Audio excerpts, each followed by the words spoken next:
கடலுக்குள்ள என்னெல்லாம் இருக்கு பாருங்கோ.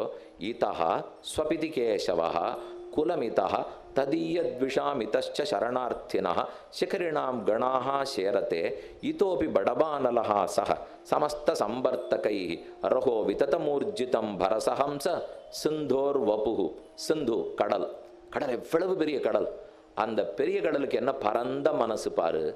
இந்த மூலையில கேசவ பெருமாள் தூங்கிட்டு இருக்கார். ஆதி கேசவன் பார்க்கடல்ல கடந்துருக்காரோ இல்லையோ, கிடக்கிறார். நேர் எதிர் ராட்சசர்கள்லாம் காலகேயர்கள்ங்கிற ராட்சசர்கள்லாம் கடலுக்குள்ள ஒளிஞ்சுட்டு இருக்கா. அவர்களும் அங்கே தான் இருக்கா. இன்னொரு பக்கத்தில் பார்த்தீங்கன்னா பெரிசா மிதச்ச சரணார்த்தினா சிகரிணாம், பல மலைகளுக்கு அந்த காலத்தில் சிறகு முளைச்சுடுத்து. அதை வெட்டிடணுங்கிறதுக்காக வஜ்ராயுதத்தோட இந்திரன் வந்தா. பல மலைகளும் தாங்கள் அடைக்கலம் தேடி கடலுக்குள்ள வந்து போகணுடுத்து. அதனால கடலுக்குள்ள ஒரு ஓரத்தில் மலைகள்லாம் ஒதுங்கிட்டு இருக்கு. அதுகளும் திருப்தியா இருக்கு. கேசவ பெருமாள் ஒரு பக்கம் படுத்துட்டு இருக்கார். ராட்சசர்கள் ஒரு பக்கம் இருக்கா. மலைகள்லாம் சரணார்த்திகளா ஒரு பக்கம் வந்திருக்கு.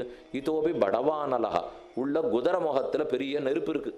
கடலுக்குள்ள ஒரு நெருப்பு இருக்கு. நம்ம வயத்துக்குள்ள நெருப்பு இருக்கு, ஜாடராக்னின்னு பேர். கடலுக்குள்ள நெருப்பு இருக்கு, பாடபாக்னின்னு பேர். அது குதிர முகத்தோட இருக்கும். அந்த நெருப்பும் உள்ள இருக்கு. ஒரு பக்கம் நெருப்பு, ஒரு பக்கம் கேசவ பெருமாள், ஒரு பக்கம் ராட்சசன், ஒரு பக்கம் மலைகள். எத்தனைக்கு இது இடம் கொடுக்க போறது?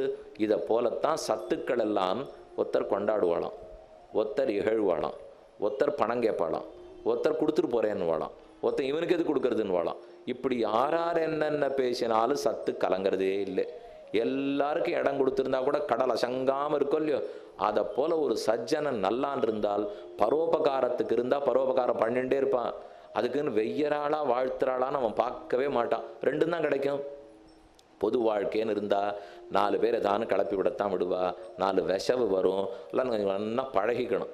யாரு நம்ம பாட்டுக்கு நம்ம வீட்டோடு இருக்கோம்னா சரி. இப்போ பொது வாழ்க்கைக்கு வந்து 4 பேர் முன்னாடி நிற்கிறோம்னாலே இப்படி பேசினா இப்படி வைவான். 2 பேர் ஆகாசத்தில் புஷ்பக விமானத்தில் போகிறச்சே ஊரில் இருக்கிற தப்பெல்லாம் ஒருத்தன் கண்டப்பட்டுது, நல்லதெல்லாம் ஒருத்தன் கண்டப்பட்டுதுன்னுட்டு ஒரு விஷயத்தை பற்றி நம்ம சொல்கிறோம். நல்லா ஆழமாக சொன்னோம்னா நன்னா சொன்னார்னோ ஒருத்தன் சாமி என்னமோ அவருக்கு தெரிஞ்சதெல்லாம் சொல்லியிருந்தார், நமக்கு புரியறதான அவர் பார்க்கவே இல்லை வெய்வான். இல்லை அப்படி எல்லாம் வேண்டாம், மேலோட்டமாக சொல்லுவோம்னா ஒன்றுமே தெரியாது போல் இருக்கு சாமி அவருக்கு, அதனால தான் இப்படி சொல்லிட்டு போயிட்டாருனோ. எப்படி சொன்னாலும் குற்றம் சொல்லுவா. வேணும்னா தூக்கி மலைக்கு மேலே உட்காத்தி வைப்பா, வேண்டான்னா பாத்தாளத்தில் தள்ளி விட்டுடுவா. இதை கண்டெல்லாம் கலங்க முடியாது. கடல் கலங்கலையே. இத்தனை பேர் ஒன்றுக்கொன்று விரோதமாக தனக்குள்ள இருந்தால் கூட கடல் ஆர்ப்பரிச்சுன்னு அலையடிச்சுன்னு ஓஹோன்னு இருக்கத்தானே இருக்கு. அப்படித்தான் பரோபகாரியும் இருப்பான் என்று கூறினார். அடுத்த ஸ்லோகம் பார்ப்போம். ஆகவே இப்படி நான் யுக்தம் தேன ஜலேன சாமியதி சதாம் மைத்ரி புருஷஸ்வகி இதஸ்வபிதி ரகோ விததமூர்ஜிதம் பரசகம் சசிந்தோர் வபு திருஷ்ணாம் சிந்தி. நம்மகிட்ட என்னென்ன நல்ல பண்புகள் வளர வேண்டும்னு கூறுகிறார். சத்துக்களுடைய சதாச்சாரம் இது. இப்படித்தான் அவ நடந்து போகலாம். திருஷ்ணாம் சிந்தி, பேராச விருப்பத்தை வெட்டு. பஜ க்ஷமாம், எப்போதும் பொறுமையை கடைப்பிடி. ஜகி மதம், ஆணவம் கர்வத்தை ஜெயிப்பாய். பாபி பாபே ரதிம் மாகிருதாக, பாபத்தில் விருப்பம் வைக்காதே, புண்ணியத்தை செய்வதில் விருப்பம் வை, பாபத்தை தவிர. சத்தியம் ப்ரூஹி, சத்தியத்தையே பேசு. அனுயாகி சாது பதவியும், நல்லார்கள் பெருமபக்தர்கள் இருந்தால் அவர்கள் பாதையை பின்தொடர்ந்து நட. சேவஸ்வ வித்வஜனம், நல்ல படித்தவன் பக்தனை சேவை பண்ணு, கைங்கரியம் பண்ணு. மான்யான் மானய, மதிப்பு கொடுக்க வேண்டியவர்களை நல்ல மதிப்போடு நடத்து.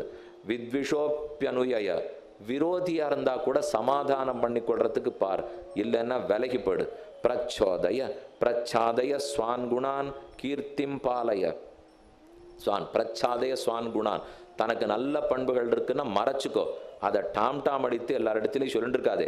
பிரச்சாதய ஸ்வான் குணான் கீர்த்திம் பாலய, நம்ம குலத்துக்குன்னு என்ன கீர்த்தி இருக்கோ அதை விட்டு கொடுத்துடாதே. குலப்பெருமை கீர்த்தி குறையாமல் நடந்து கொள். துக்கித்தே குரு தயாம், யார் கஷ்டப்பட்டிருந்தாலும் அவர்களிடத்துல தயை காட்டுவாய். இதுதான் சத்துக்களுடைய லட்சணம். இப்படித்தான் அவர்களுடைய ஆச்சாரம் இருக்கும்.